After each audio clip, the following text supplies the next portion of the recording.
Welcome everybody, starting off Return of the Jedi with the Max Rebo band. I got Max, Droopy McCool, and Cy Snoodles. I had to look up his name. I knew Cy Snoodles and Max, but I couldn't remember his name. I also have Max's ball organ.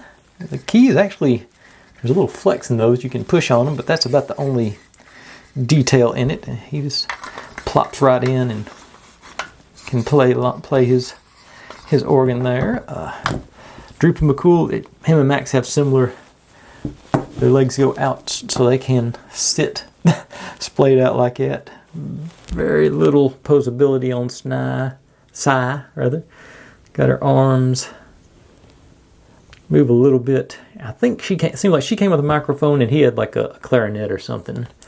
But he was, they were, I say, y'all remember them jamming in Jabba's Palace, however you want to pronounce it. Not removable skirt or whatever you want to call this, loincloth.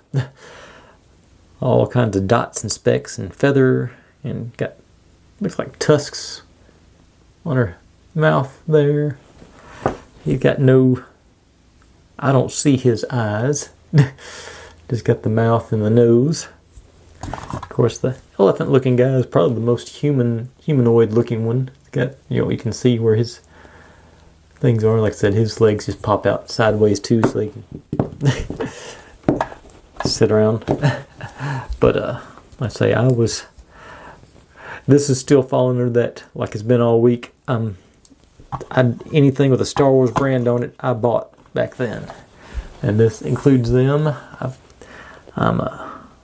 had fun playing with these. I don't think there was a Jabba's Palace playset, but there was Jabba's throne or whatever, and I did have that. Now that'll be coming up sometime, probably the next set of Star Wars figures I do. We'll get him in there, or what's left of that. I don't think I've actually got the Diaz pedestal.